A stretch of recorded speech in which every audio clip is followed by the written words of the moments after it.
Alright, today we're going to be talking about comparing your own parses to other people's parses. And we already mentioned that comparing to other specs and other classes isn't what matters. It's not an important thing. It's how you do versus your own spec, because that gives you a one-to-one gauge. You don't compare apples to oranges, you compare apples to apples and oranges to oranges. So you want to make sure that you're performing as well as you can for any said fight based off what other people are doing. And it's going to change from fight to fight, so it's going to be easier to compare a fight like Nathandra or Ursoc, because it's mostly a tank and spank situation. But you can also compare AoE fights too. Something like Xavius has got some AoE in it, or Dragons have got some AoE in it, because maybe somebody is doing something absurd that you haven't thought of, or prioritizing. Maybe they're prioritizing single target in an AoE fight and they're pulling more damage. And that can happen depending on what class and spec you are. It's all gonna require you to look at logs and kind of see what other people are doing to perfect what you're doing. So what we're going to be looking at here is the rankings like we were talking about before, and we'll just take a look at them manually at first. As you can see, I actually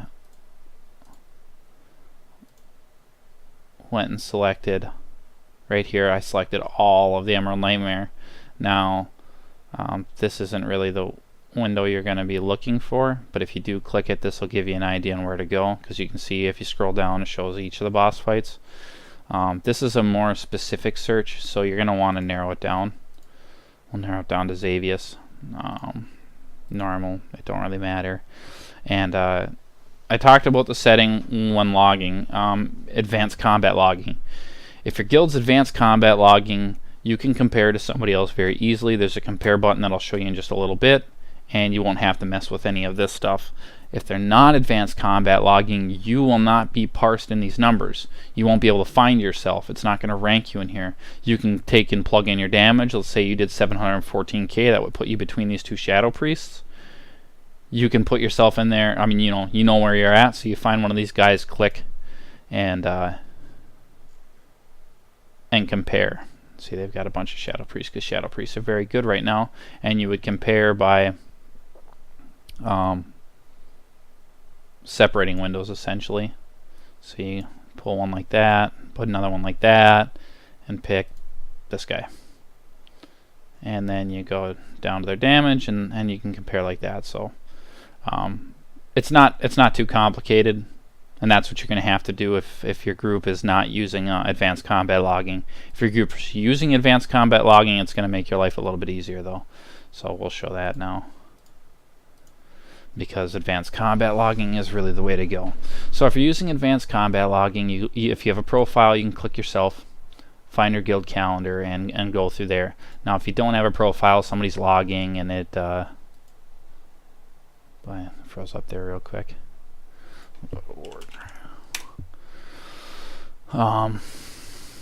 You can find your guild. You don't need to have a profile or nothing. We'll just look at our guild here,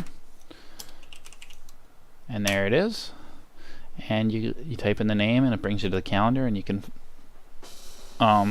see your parse. Now once again, this is going to look a little confusing, so we'll go over most of the stuff in this window. As you can see up here, you can select boss fights that you've done. You can even select wipes. You can show all encounters. This would be all boss fights. This is all trash fights, and then this is everything. This would be everything that happened during the entire instance. This is useful for seeing player deaths and such. You don't want to be high on the death meter. You can kind of tell how many times the group's wiped by a majority of the deaths. You can see that there's 7, 8, 9, 6. So the group wipes somewhere between 6 and 9 times. People like rogues and can vanish, and mages can go invis to get away from some deaths. So it probably was more like 7 wipes, maybe 8 or 9. If you're above that, you're above the average, that means you're dying to possibly mechanics or something else. So you just want to stay away from doing that. Interrupts is also pretty useful to use on this encounters and trash fights, because this just shows that people are paying attention. Some people will AFK out for trash and just kind of disconnect, and if you're an LFR, whatever, I'm not going to judge you for that. But if you're with a group, you're going to they're your raid group. You're going to want to bring what you can. I understand relaxing a little bit in trash, but interrupts are one of the most important things. It's going to make healers a lot happier, tanks a lot happier. There's knockback mechanics and AoE damage mechanics, and the less you pay attention, the more they have to. So if you balance the load out, it's beneficial to the entire group. You can all kind of relax a little bit. Just make sure that you're doing interrupts, and you can see that certain people are paying attention and other people could be bringing more interrupts. Now this is going to go by every ability through trash, and you can see all the missed interrupts. All of these could be hit. All these could be hit. All these could be hit. And it shows also who they're targeting. That's kind of inconsequential though. And then it shows the interrupters over here. So, and I can tell you there's a lot more interrupters in the raid than are interrupting over here. For instance, there's some rogues in the raid and they're not even on any interrupts in the entire instance. So that's very important. Same thing with the spells too. That's kind of like the healer's mechanic for interrupting. You can see the missed ones. And something like this, there's a ton of them. Those aren't all going to be able to be gotten. That's kind of the point, I think. But that's for the healers to judge. You know, if you're a healer and you're looking at it, you might realize, hey, I could have gotten more of those. I'll get more of those. That's what the point of logs are for. We're going to narrow it down to one boss fight and kind of go through the tabs. So summary is where it starts you off. This is just a generic look at everything. Shows you damage taken, healing done, and damage done. Not really an important window for figuring out parses. The damage done and the healing tabs are going to be the most important for perfecting what you do. Damage taken matters too though, so make sure to look there. And as we talked about, the advanced combat logging puts your item level. This is how it compares you. This is versus your own item level. This is the ranking that matters the most. You want to be parsing high versus your item level. This is versus everybody of your class, higher or lower than you, anybody who's done the content. This is nice to have, but this is the one to be looking at. So make sure that you're doing as good as you can over here. Over here is not that big of a deal. You might be under geared for the content. Now you also might be parsing lower and thinking, well, why am I parsing lower?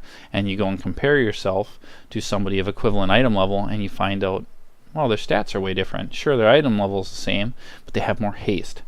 Well, for me as a Fury Warrior, that's a massive difference, because it means they get more auto attacks, which means they generate more rage, which means they cast more rampages, which means they're enraged longer, and which means they do more damage.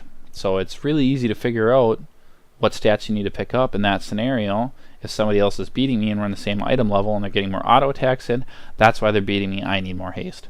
So you want to try and compare to somebody that's got equal stats or equivalent stats to you, because it'll give you a really good comparison. But if you compare to somebody who doesn't, it can also help too, because you might see that they get more attacks in once because they have more haste. So it'll help you understand that.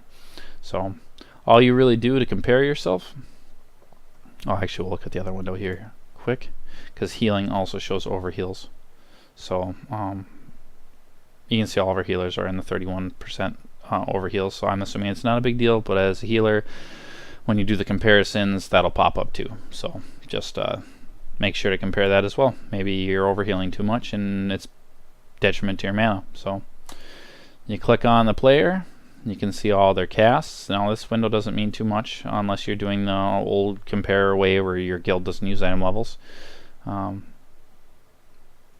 it does allow you to kind of see what you've done if you just want to check it out. Now the comparison is right up here. Hit compare. There's a whole bunch of different comparisons you can do here. You can take a look, but the most important one is going to be this one. We're gonna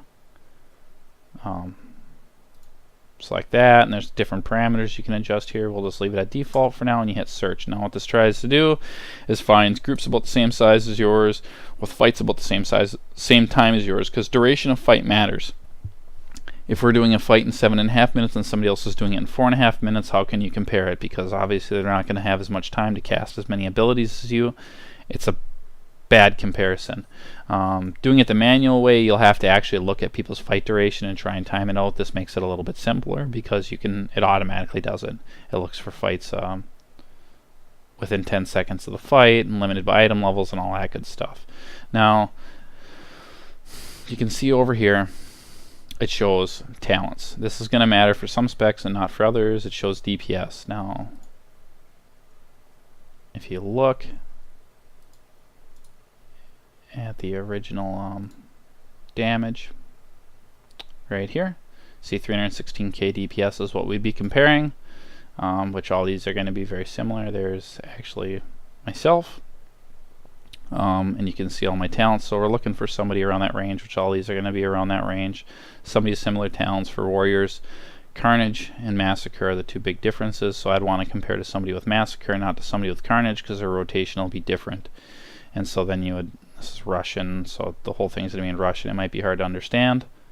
You'd do something like this and you would compare. We'll go to the comparison I've already got set up though, because I've already kind of figured this one out a little bit. So we're going to compare the Fury Warrior in this, called Mr. Smite, because we want to look at somebody. It's going to make it easier to kind of to see the difference when we look at somebody who's parsed lower in his percentile. You can see he's only parsed at 12%. He's item level 873. He's done 278k DPS, 279. So we want to figure out, let's say you're him and you want to figure out, what am I doing wrong? What can I change?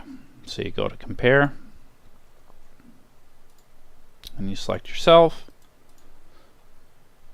and then you find somebody with the same talents as you. He's got Massacre, so we're gonna go ahead and select this Mitsu here because he's got Massacre as well. And we'll go to the summary tab first to compare stats, because like I said, this can matter for certain classes. Their strength is pretty similar, their stamina is pretty similar. Mitsu's got more crit. Crit is not a very important stat for Fury Warriors. Mr. Smite's got more haste, that's the most important stat. Mitsu's got more mastery, that's the second important stat. Versatility is pretty equal. So realistically, Mr. Smite should be doing more damage because his haste is significantly greater, which means he gets more auto attacks, which means he gets more rampages, all that good stuff. Mastery is important, but it's not enough. He's got less of a mastery difference than the haste difference is, so, and haste is much more important. This shows you their talents, this shows you their artifact, levels and points in it. And sometimes this may be important too. In this case, you want to see that they both have Juggernaut, which they do. You want to see that they both have Sense Death, which they do. So that's really what matters there. This will also show you their item levels too.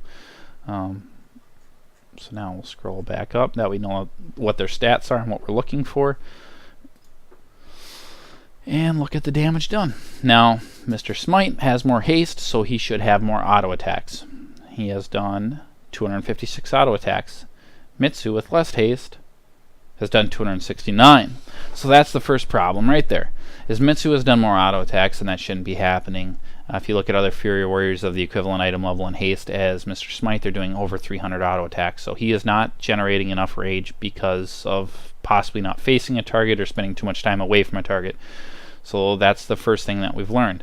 The Raging Blows are fine. That's your main damage ability, as you can see, and they both cast 42, so that's all good. You can see the small difference in mastery there. Mitsu's has got a little bit higher damage, but that's inconsequential. Now, because Mitsu had more auto attacks, he has got 28 rampages, and Mr. Smite's got 25. So he's missing 3 enrages, which is a boost in damage that he's missing out on, which is going to affect everything actually, because he won't be enraged as much. Now we can look at Odin's Fury. They both cast him 5 times, but Mitsu's did 1.5 million more damage. That would probably be because either he hit more targets or he was enraged when he did it, and Mr. Smite may not have been. You can look at those bottom target damages to determine that as well. So you can see that he did 3.5 to Xavius and 2.6 to Tentacles, and he did 5.1 to Xavius and 3.4 to Tentacles, which means he was using his enrage better, because there's not extra targets. You see he's got Corruption Horror and Inconceivable Horror in there, and yet his damage is still higher with less targets. It's because he was enraged when he cast all of these, and Mr. Smite may not have been. Now Bloodthirst, count 38 versus 45. There's no real excuse for that. Bloodthirst is very important. Haste has no effect on it, so you want to cast as much as you can to get as many, hopefully, free enrages. and he has got 7 less, which means there's probably 3 or 4 more enrages. So now we're up to 6 or 7 enrage differences. And then execute in execute phase is the absolute most important ability. That's why we looked at talents and what the weapon had, is because we wanted to compare 2 people that had the same amount, and there's a huge difference here. You can see he cast it 25 times for 15 million essentially, and he cast it 15 times for 6. That's a what, 9 million DP, 9 million damage difference. So he's just not executing enough. Why, I don't know, but he needs to be executing more, because that's a massive damage boost. So just comparing these two, we have realized that Mr. Smite may have more haste, but he is facing either away from his target or standing too far away from it, which is causing him to lose rage. Not have rampage is enough. He's not using his enrage mechanic correctly because his Odin's Fury's damage is low. He's not casting enough Bloodthirst, and he's not casting enough executes. These are all things that are fixable. It may sound a little overboard since that's most of the buttons in his rotation, but really it just requires him to pay a little bit more attention, stand a little bit closer possibly, and make sure to use abilities when they come off global cooldown. So that's really it. So that's how you can use Warcraft logs to fine tune and see what others are doing, and it also can show you stat differences. Like I said, Mr. Smite should actually have more auto attacks. He should be well over 300, and at that point, let's say he was 320 and Mitsu was 269. Mitsu would go, oh, I know why he's out damaging me, because he's getting more auto attacks in, and which allows him to cast everything more. So that's not the case here, because Mr. Smite's doing some stuff wrong. So I can't think of anything else at this time, so we'll leave it all for another video if I'm possibly going to make one. So thanks for watching.